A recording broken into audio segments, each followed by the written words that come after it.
नमस्कार, स्वागत है आपका डॉक्टर साहिब में और मैं हूं आपके साथ सौम्या राठी।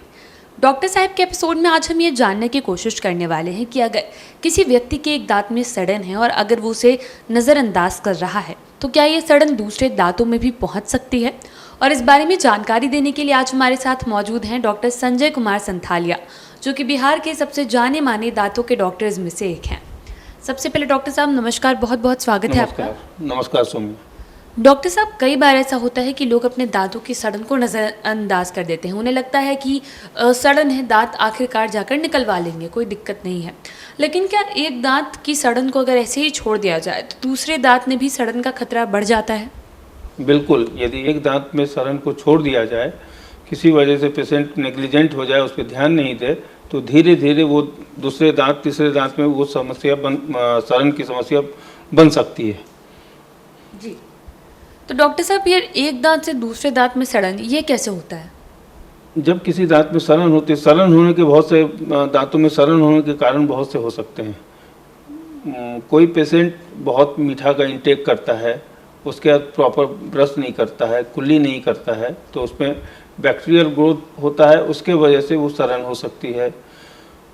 सड़न जब एक दांत में सड़न होती है तो वो धीरे धीरे वो अंदर की तरफ जो बोन का पार्ट है उसको ख़राब करने लगता है। दांत के इनामेल ख़त्म होता है, उसके नीचे डेंटिन होता है, डेंटिन के नीचे पल्प होता है। तो जब पल्प तक वो सड़न चली जाती है तो दांतों में दर्द चालू हो जाता है। उसके नीचे जब इन्फेक्शन शुरू होता है तो फिर ये दांत है, यहाँ सड़न हुई, धीरे धीरे ये सड़न बढ़ती गई। इसमें आप समझेंगे कि इसमें सड़न बढ़ के ये यहाँ आई, यहाँ से ये डेंटिन के लेवल पे आया, उसके बाद ये इसके ऊपर ये नीचे ये पल्प का लेयर है और ये सड़न बढ़ के ये इसके रूट का जो एपेक्स है, ये रूट का जो एपेक्स है यहाँ आ गया, ये सड़न यहाँ आ गई, इन्फेक्शन पस का एक्युमुलेशन शुरू हो गया, पस बनना शुरू हो गया। धीरे धीरे जब ये पस बढ़ता गया तो जस्ट इसके जो बगल वाला दांत है ये पस उसके रूट को भी इन्वॉल्व कर लेता है। तो धीरे धीरे चूँकि दांत जो है ऊपर से मसूड़े से और अंदर में हड्डी से फिक्स्ड होती है, तो ये जैसे ही बोन के कांटेक्ट में आता है ये वहाँ से बोन का सड़न भी चालू हो जाता है और दूसरा दांत इसी तरह दूसरे दांत कांटेक्ट में आने से वो भी सड़ जाता है। फिर और दिन छूट गया तो तीसरे दांत में ये इन्फेक्शन जो है धीरे धीरे बढ़ के तीसरे दांत तक भी आ जाती है।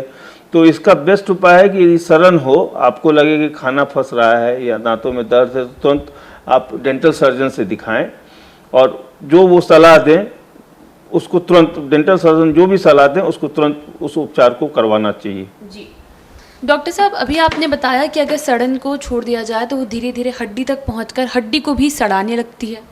हाँ बिल्कुल, हड्डी को भी सड़ाने लगती है और वो कंडीशन यदि बहुत लंबी प्रक्रिया चलती है तो उसके वजह से जो मसूड़ा और हड्डी का जो सपोर्ट है दांत के लिए वो कम होने लगता है, जिसके फलस्वरूप दांत में मोबिलिटी आ जाती है, हिलना शुरू हो जाता है दांत, चूँकि सपोर्ट कम होने लगता है। और यदि उसमें इन्फेक्शन है तो बहुत सी बीमारियां होने का डर है, ऑस्टियोमाइलाइटिस भी हो सकता है एक तरह से, और भी कई बीमारियां हैं जो हो सकती हैं।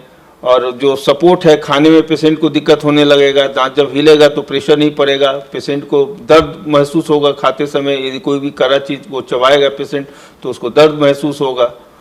तो क्या ऐसे में दांत गिरने की समस्या भी हो सकती है? यदि वो चीज़ बहुत क्रोनिक हो जाए और दांत में मोबिलिटी बहुत बढ़ जाए तो दांत निकल भी सकता है। जी, तो डॉक्टर साहब ऐसे में सड़न जब हो तो एक व्यक्ति को डेंटिस्ट से कब एकदम मुलाकात कर लेनी चाहिए, कब मुलाकात को टालना नहीं चाहिए? जब पेशेंट को लगे कि कुछ भी खा रहे हैं वो दांतों में फंस रहा है, दो दांतों के बीच की जगह में कुछ चीज़ें फंस रही हैं, मसूड़े में यदि सूजन थोड़ा बहुत आ रहा है तो उसको अलर्ट हो जाना चाहिए पेशेंट को कि हमारे दांतों या मसूड़े में कुछ गड़बड़ी हो रही है। जी, उम्मीद करती हूँ कि डॉक्टर साहब ने जो सारी बातें बताई हैं आपने उन्हें ठीक तरीके से सुना और समझा होगा। इसी के साथ जल्द मुलाकात होगी अगले एपिसोड में। तब तक के लिए अगर वीडियो को फेसबुक पर देख रहे हैं तो पेज को लाइक करें, यूट्यूब पर देख रहे हैं तो चैनल को सब्सक्राइब करें। कमेंट सेक्शन या मेल बॉक्स के माध्यम से आप बता सकते हैं कि डॉक्टर साहिब से आपके क्या सवाल हैं। धन्यवाद।